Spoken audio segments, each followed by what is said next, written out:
interesting question, of course, is when did that happen?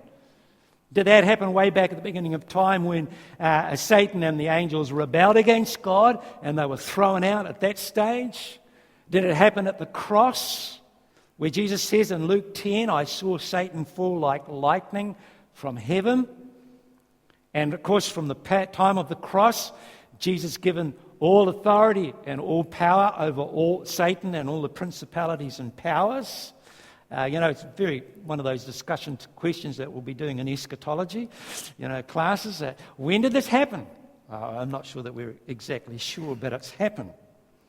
Fifthly, Satan in his fury, because he's been throwing down to the earth, attacks this woman or seeks to chase her, to attack her and destroy this woman. And in the symbolism here, this woman who was Israel and gave birth to the Messiah, now becomes the church. And Satan goes off to destroy the woman's offspring, those people who obey God's commands and hold to the testimony of Jesus. Now that's you and me. And so the chapter 12 here is giving us a picture of why it is that we go through periods of persecution and conflict, and we're in this kind of battle zone. Because behind the curtain, there's a spiritual war going on. And so chapter 12 here is giving us this very clear picture that here in chapter 12 of this conflict and this persecution that's going on, because we are at war and we've got an enemy, and his name is Satan. Now it tells us here that as Satan seeks to attack us, those who hold to the testimony of Jesus, it tells us in verse 11 that they overcame him by the blood of the Lamb and the word of their testimony. Last week I was encouraging you to be active witnesses and evangelists. And your testimony is a very important kind of tool, as it were, in your witnessing and in your evangelism. Just to be able to tell people how you came to know Jesus and how Jesus is real for you now, it's actually a very powerful thing. It's people love hearing stories.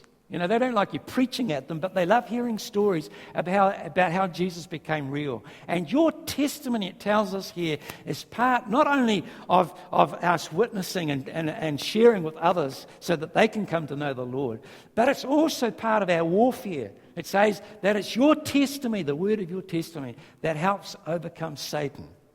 And I encourage you, learn your testimony, even if you practice it with the cat or the dog, Practice your testimony until you can share it and you can talk about it with a lot of freedom with other people. It's amazing how often you can get your testimony in there. It's really fantastic. This person I shared with my testimony the other day, she said to me, I hope you don't mind, Maurice, but can I ask you a question? How do you know there's a next life? Wow. What an opening, You ever pray for openings like that? God, give us an open door, And I just jumped in there like anything and told her, and I shared my testimony as part of it, and just told her about it. But she was really hungry in here. So really fantastic. You can use your testimony a lot to help people understand where you've come from so that they can get a glimpse into the fact that this could happen for them. So share your testimony. Get it practice. So chapter 12.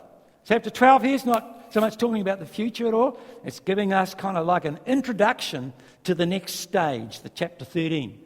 And in chapter 13, it's been described by many people as the happy hunting ground for second coming enthusiasts. Because in this chapter it talks about the beast, it talks about the number of the beast, and it talks about this idea of a one world government. Now, those of you who have got grey hairs and you've been around a little bit, you've heard all the kind of the speculation about who the beast might be, whether it was Hitler or Stalin or Mao Zedong or Pol Pot or Idi Amin, the African Ugandan dictator, or even Henry Kissinger was in the running at one stage. There's all kinds of people have been sort of named as kind of possible beasts who have this number 666 all over them. Well, the beast that John sees here is a big, powerful beast. And I've got another overhead here because of all the things that it's listed about the beast. And it gives us a whole lot of symbolism again. He had 10 horns, 7 heads, 10 crowns. That speaks of power. You know, you ever heard of Herbie Armstrong and the Plain Truth magazine? You know, when I first became a Christian, I thought, someone gave me this magazine. I thought, well, this is fantastic stuff. So I ordered the magazine. I used to get it for years, Herbie Armstrong. And he was a bit off. You know, he had a mixture of J-Dubs, Seventh Day, and a few other cults and stuff, you know, all mixed up in this thing. But he had a lot of good stuff. And of course, he was into all the second coming stuff. So, of course, you know, the future 10-nation EEC confederation was going to be the 10 heads, you know. Problem is now that EEC has got, I don't know how many, 19 nations now, I think, so the heads have grown. But anyway, that speaks of power. Secondly, this beast is part leopard, part bear, and part lion. Interesting, in the book of Daniel talked about 4 empires. One was like a leopard, one was like a bear, and one was like a lion. And John here sees that this beast has the characteristics of all those 3 empires in this one beast. So it's a powerful beast. The dragon gave his authority to the beast. The beast is given power over everyone in the world. And fifthly, he was given power to make war against the people who worship Jesus, God's people. So this is one big, powerful brute of a beast. And then in chapter 11, or in verse 11, John sees another beast that comes out of the earth. The first one came out of the sea, the second one came out of the earth. And this beast is called the false prophet. So the first beast represents the political side of things.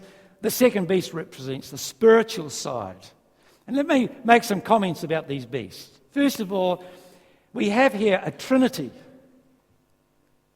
an evil trinity. You've got the dragon, you've got the political beast, and you've got the spiritual beast. And it's fascinating when you look at these 2 beasts, how they try to mimic Christ. The second beast, for example, he's got 2 horns like a lamb.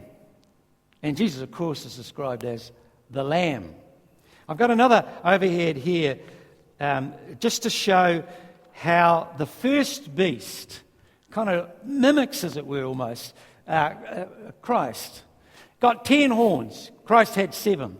He wears 10 diadems. Christ has many diadems. He has blasphemous names. Christ has many special names. The dragon gives the beast his power and his throne and great authority. The Lamb, of course, has got power and authority and sits on the throne. The head of the beast seems to have a mortal wound which has been healed. The Lamb has been slain and has been resurrected. The whole earth follows the beast. The 144,000 follow the Lamb. Everyone except the faithful worships the beast. The whole earth worships Christ. The beast makes war on the saints. Christ makes war. The beast is given authority over every tribe, people, language, and nation. Christ is worshipped by the faithful from every tribe. See the kind of the parallels there? It's quite interesting, isn't it? And it's almost like the beast here is trying to mimic Christ and take his place. He's the beast.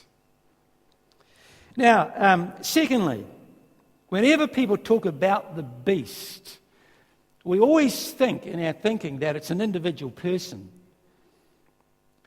Like Hitler. He was a beast. Well, he was a beast. But it's interesting in the book of Daniel, when Daniel talked about the beasts, they were always empires.